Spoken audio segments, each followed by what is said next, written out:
Okay, so it's March the 30th, and it's about 1:40, 1:45 Eastern Standard Time here in Central Indiana. And I wanted to jump on for a minute because I don't think I've done a video about this yet. So I thought, hey, I'll go ahead and do it. And if I did one. Before anything, please subscribe to my YouTube channel, and we can help more people out.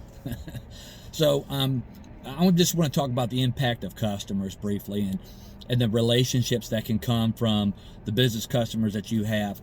Several of my customers have died over the last few years, and it kind of sucks because you get to know them, and it's interesting how people take a vested interest into you. I had one customer that I knew before my children were born, and then they grew when they were still young children, but they grew through their toddler phases and everything.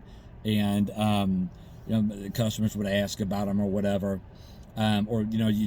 Sometimes when you're out servicing a customer's lawn, the conversations that come up, I don't always have a lot of free time to talk, to all the customers, extensively, but some of them, some of the relationships that you get, there's just something there. Anyway, I want to talk about an experience I had with one customer of mine who was actually a friend of mine. And so back in the early 90s, about 94, actually 95, I started working at Ballet Total Fitness, and I was working the front desk, checking people into the gym. It was an awesome gym. I spent a lot of my time in gyms over the years, working at gyms, etc. And I can tell you it is probably the best gym ever that I've been into for a variety of reasons, but that's not beside the point. Anyway, I met a guy named John there while I was working, and he had just come back from Florida. He was a personal trainer, and the best way that I can think of him, I think at the time he was in his early 40s, he kind of looked like Fabio, and he always wore these wrestling singlets, the spandex ones with neon colors, and these high tops Otomix weightlifting shoes. I mean, he just looked like Hollywood, bodybuilding out in Venice Beach or whatnot. And at the time, that hadn't reached Indiana yet, so he really stuck out. But he had a lot of customers and a lot of clients that he trained, and he got me into training, or talked me into doing some training with him, rather.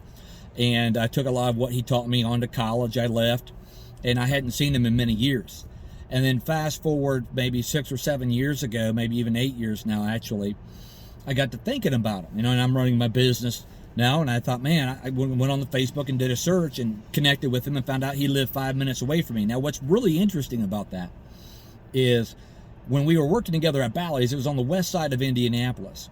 So then all this time passes, okay? All these years pass, nearly 20 years pass, and I think of him, and he's a 5-minute drive from me up in Fishers, Indiana, okay, which is like a 30, 45-minute drive away from where we, used to work. I thought that to be interesting. Anyway, we got connected. I helped him. At first, we were going to do a trade for personal training and mowing, and I could see that he was an advanced heart patient. He had several heart attacks, etc. before, so I could see the times I wanted to train, he was just drained when he would get up in the morning, and his disease had been advancing. So I broke that off, or I discontinued the training, and I just would come by and mow his grass. I mean, I loved him as a friend. He was a father figure to me. And this is where this gets interesting, okay?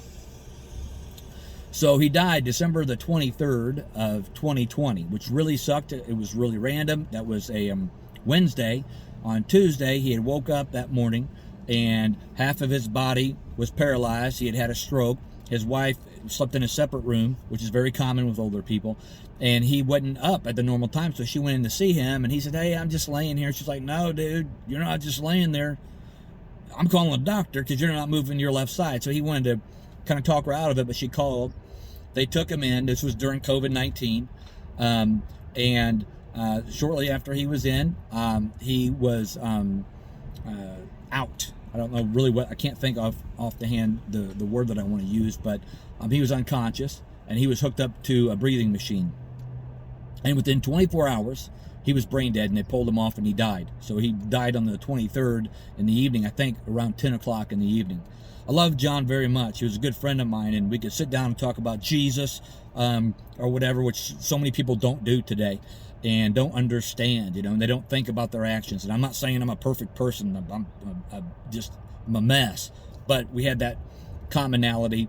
We were both into bodybuilding, action movies. Back in the 90s, the TV station TNT had a thing called Movies for Guys Who Like Movies, and it would show something like Bloodsport, or Die Hard on TV, or these other action movies, Chuck Norris movies.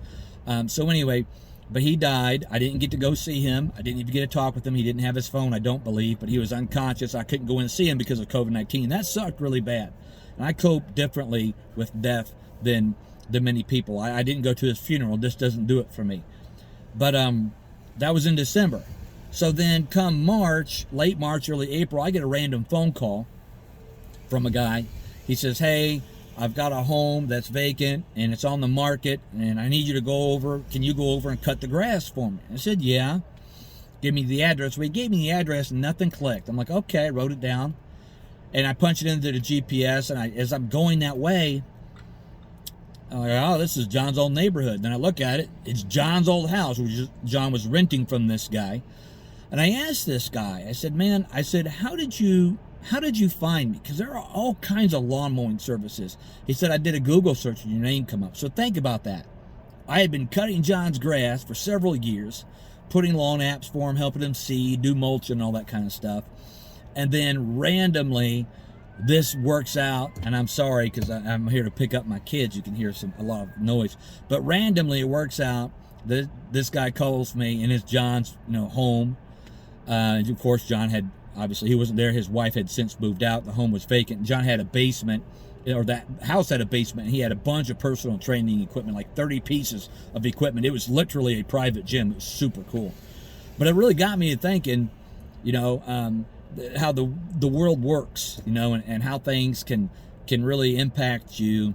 It was hard for me to cut his grass all the time because I wasn't getting paid for it, and it was taking time away from me being at home with my kids on the weekends or whatever. So at the end, for the last 2 years, I think I was just cutting it every 10 days because I was trying to save some time, and it would take me 30, maybe 45 minutes actually to cut it, because oftentimes I'd cut it 2 times because it was growing up and I wanted it to look nice, and he appreciated, me doing it for him. But I loved him very much as a father figure, and so it's been hard not having him around. But anyway, I thought that was interesting that I'd share that with you, that of all the people in the world this guy could have called, he called me. And it's just like I had mowed it last for John. I had finished the season for him, obviously, because when the lawn mowing season had ended, he was still healthy. And then in the spring, for the first mow, that had happened. Of course, the guy sold the home, so I didn't need to continue. But it was weird. I used to message him on Facebook sometimes 50 times a day and vice versa. And when I would be in the gym in the mornings, I go to LA Fitness, if I saw a new piece of equipment or something, I'd put it in Facebook and message him. And I even got to the point where I wouldn't carry a notepad around with me. So for set 1, I would, 250 pounds, 25 reps or whatever, and I would send it to him. He'd be like, what's this? And then my response would be set 2, 265 pounds, 15 reps or whatever. I would record my workout. And he's like, what are you doing, Josh? Anyway, he caught on to it fairly quickly. And then not too long after he had died, I was in the gym. I would catch myself on occasion typing a message to him. So anyway, the customers that you have over time, don't be surprised.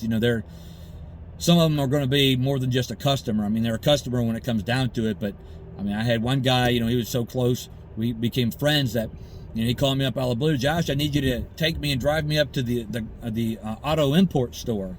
Why? Well, I'm thinking of selling my Corvette, and they got something else here. And this guy's like in his 70s, and he's a bachelor.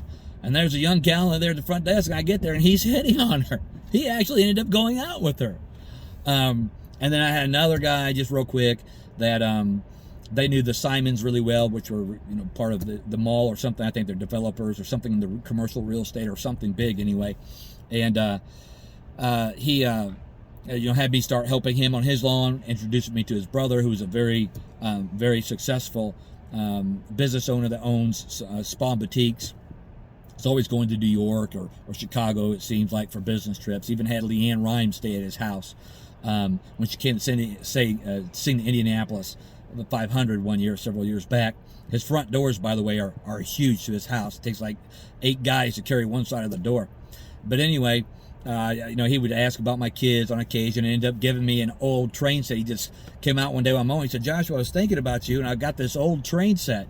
I just thought maybe you'd like to give it to your kids. And I'm like, yeah, that's great. And I never built it or did anything with it, but these customers, a lot of them will connect with you, and some of these people are just looking for relationships. They might be divorced or alone or going through illness that they're not sharing with anybody. But you'll know when you meet those people over time. You'll know who they are. You'll know the customers to avoid too. So anyway, I just wanted to share that, man.